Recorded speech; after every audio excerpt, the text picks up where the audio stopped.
Hello students, आपका मेरे channel smart study में स्वागत है। स्टूडेंट्स, आज हम शिक्षा निदेशालय की तरफ से दी जाने वाली कार्यपत्रक नंबर 39 करेंगे, जो कि क्लास 7th की है और विषय है गणित। ये वर्कशीट 25 फरवरी 2021 की है। तो आइए शुरू करते हैं आज की वर्कशीट शुरू करने से पहले प्लीज़ मेरे चैनल को सब्सक्राइब कर दीजिए। तो आइए देखते हैं आज की वर्कशीट। पूर्णांकों का विभाजन। पूर्णांक देखो, जैसे कि -3, -2, -1, 0, 1, 2, 3, ये क्या है? पूर्णांक है। पूर्णांकों पर संक्रिय विभाजन किस तरह से होगा? विभाजन गुणा की विपरीत संक्रिया है। तो विभाजन क्या है? जिस तरह गुणा किया जाता है तो उसका विपरीत क्या होता है? विभाजन होता है। तो गुणन सत्य, देखो क्या कहा गया है कि 2 को अगर हम -6 से गुना करते हैं तो आंसर कितना आता है? -6। ये हम समझ चुके हैं पिछली वर्कशीट में। इसी तरह से -8 को जब -9 से गुना किया जाता है, पेयरिंग वाली बात याद होगी, जहाँ पे 2 पेयर बन जाते हैं, वो पेयर आपस में कट जाते हैं और आंसर क्या हो जाता है? 9। इसी तरह से 4 को अगर 3 से गुना करेंगे तो सीधा 12 आंसर आ जाएगा। अब देखो संगत भाग कथन, यहाँ पे कुछ कथन दिए गए हैं, जैसे कि अगर -12 को, यहाँ पे भी वही पेयरिंग वाला रूल फॉलो होगा। -12 को अगर -6 से डिवाइड किया जाए तो यहाँ पे पेयरिंग हो रही है, तो ये क्या होंगे? कट जाएंगे और आंसर क्या आ जाएगा? 2 आ जाएगा। इसी तरह से नंबर 2 में देखो, -12 को अगर 2 से डिवाइड किया तो देखो सिर्फ यहाँ पे क्या है? -1 ही है। अगर पेयर में होता है, एक जोड़े में होता है, तब हम उसको काट देते हैं, लेकिन यहाँ हम नहीं काटेंगे तो हमारा आंसर क्या आ जाएगा? -6। बस इसी बात को ध्यान रखो, ठीक है। इसी तरह देखो 72 को अगर हम 9 से भाग करते हैं, -9 से भाग करते हैं तो आंसर क्या होगा? -8। इसी तरह 72 को अगर -8 से भाग करते हैं तो आंसर क्या होगा? -9। अब 12 को अगर 3 से भाग करेंगे तो 4 आएगा, 12 को 4 से भाग करेंगे तो 3 आएगा। यहाँ पे ध्यान रखना कि अगर -2 है भाग करने वाले पे, और जिसको हमें भाग करना है, जिससे भाग करना है, दोनों पे अगर माइनस है तो वो माइनस क्या होगा? कट जाएगा। अदरवाइज ए आंसर में क्या आ जाएगा? 1 मार्क आ जाएगा। व्यापक रूप से किन्हीं 2 धनात्मक पूर्णांकों के लिए, अगर मान लो कि कोई धनात्मक पूर्णांक है तो क्या कहा गया है? देखो, a को अगर हम -b से भाग करते हैं तो क्या होगा? यहाँ पे ये ध्यान से समझो कि क्या कहा जा रहा है कि क्रम विनिमय नहीं है। पूर्णांकों में भाग के लिए क्रम विनिमय नहीं है। जैसे कि हमने कहा था कि 2 और 3, -3 का भी क्या आंसर होगा? -6 होगा। -2 और 3 का गुना भी क्या होगा? -6 होगा।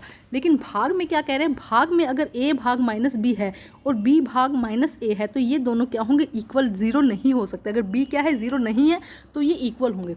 मानो कि 2/3 भाग बराबर है 2/3 माइनस, ये दोनों अगर ऐसे क्वेश्चन दिया है तो ये क्या होंगे? दोनों बराबर होंगे, आंसर क्या होगा? इक्वल आएगा। लेकिन b यहाँ क्या नहीं होना चाहिए? 0 नहीं होना चाहिए। जैसे कि देखो, -8 को हमने -4 से भाग दिया, ठीक है। ये क्या है? देखो, लेकिन -4 को अगर -8 से भाग दे तो क्या ये बराबर होगा?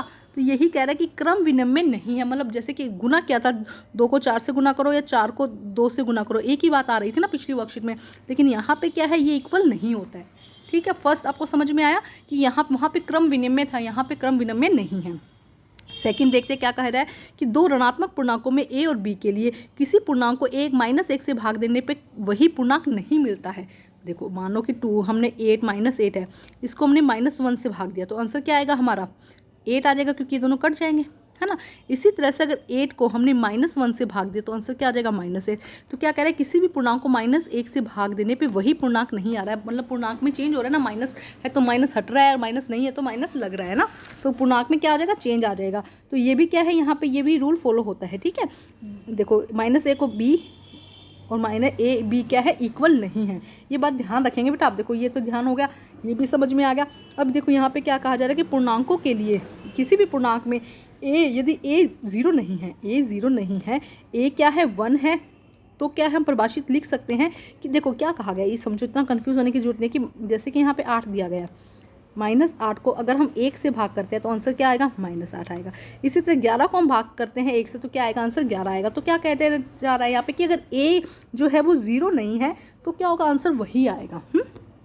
अगर पूर्णांकों के भाग भी साचार्य नहीं है, जैसे कि क्रम विनिमय नहीं थे, वैसे ही भाग भी जो है वो साचार्य नहीं है। मतलब कि 16 को 4 से भाग दोगे तो आंसर आएगा 4, लेकिन 4 को अगर 16 से भाग दोगे तो आंसर आ जाएगा अलग। तो ये क्या है? एक दूसरे के साचार्य नहीं है। लेकिन जबकि 2 को 3 से गुना किया या 3 को 2 से गुना किया, वो क्या था? सेम ही था, ठीक है।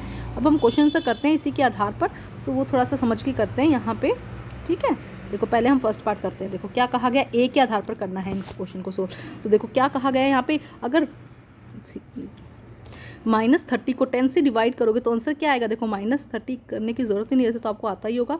आंसर क्या आ जाएगा? -3, ठीक है। इसी तरह -50 को अगर हम -5 से मल्टीप्लाई डिवाइड करेंगे तो आंसर क्या आ जाएगा -10, ठीक है। 75 को अगर 75 से, जैसे माइनस का 75 है, इसे 75 से अगर डिवाइड किया तो आंसर क्या आ गया 1। इसी तरह 24 को अगर 6 से डिवाइड करते हैं तो आंसर क्या हो जाएगा -4। देखो अब तो आपको आ गया ना।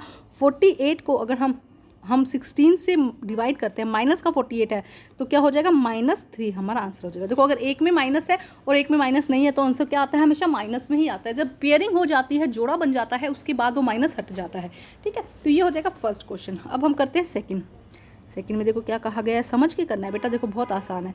-36 और -9, देखो -36 और भाग करना है हमें 9 से, तो ये क्या होंगे, कट जाएंगे, आंसर क्या आ जाएगा 4।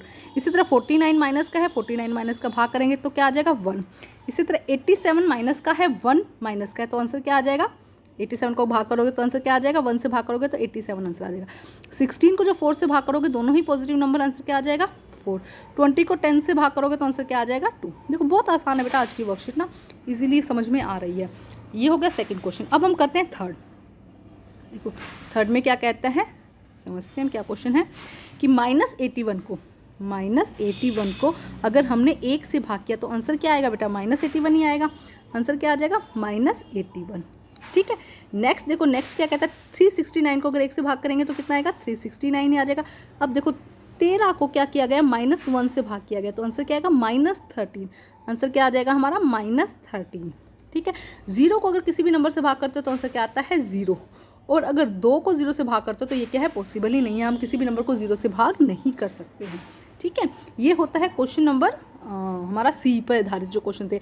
अब हम करते हैं नेक्स्ट क्वेश्चन। देखो क्या कहा गया है, 5 ऐसे पूर्णांकों के युग्म ए बी लिखिए ताकि a भाग b -3 हो, जिसमें क्या हो a भाग b की वैल्यू कितनी हो, -3 हो। ऐसा एक युग्म यहाँ पे दिया गया है। तो मतलब देखो ऐसा एक युग्म लिखना है, जैसे कि हम लिखते हैं 9 भाग -3, तो आंसर क्या हुआ हमारा -3 है ना। तो क्या युग्म बन गया 9 और -3 एक युग्म बन गया। दूसरा ले लो 12 भाग -3, तो हमारा आंसर क्या आया, 4 करो यहाँ पे ना, हमें क्या चाहिए -3 आंसर चाहिए ना, तो हम यहाँ लिखते हैं। तो अब हमारा आंसर क्या आया -3 आया, तो हमने लिख दिया 12 भाग -3, ठीक है। उसके बाद आप लिखो 15 भाग -5, तो आंसर हमारा क्या आया -3 आया। तो क्या होगा 15, एक सेकंड यहाँ पे बेटा 4 आ जाएगा, ध्यान रखना थोड़ा सा, यहाँ पर क्या आ जाएगा 4 आ जाएगा, ठीक है। यहाँ पे क्या आ जाएगा 15 भाग -5, ठीक है। इसी तरह से 16 कर दो, 4 नहीं चाहिए ना, 3 चाहिए ना। अच्छा अब हम लिख देते 24 लिख दो यहाँ पे, 24 भाग -8 है ना। तो जब 24 को भाग करोगे तो कितना आएगा -3 आएगा। तो युग्म क्या बना, युग्म बनाना है ना, युग्म हम इस तरह से बनाते हैं -8, ठीक है। इसके अलावा 21 भाग -7 कर दो है ना, तो क्या आएगा, देखो 21 को करोगे तो -3 आ जाएगा ना। तो युग्म क्या बना 21 और -7 है ना। तो इस तरह से आपको युग्म बनाने की आपका आंसर क्या आना चाहिए, ऐसे 2 नंबर लो, आपका आंसर क्या आना चाहिए -3 आपका आंसर आना चाहिए, ठीक है स्टूडेंट। तो बेटा आज की वर्कशीट कंप्लीट होती है। वर्कशीट कंप्लीट करके अपने टीचर से चेक करवाइए और प्लीज़ मेरे चैनल को लाइक कीजिए, सब्सक्राइब कीजिए और शेयर कीजिए। Thank you students.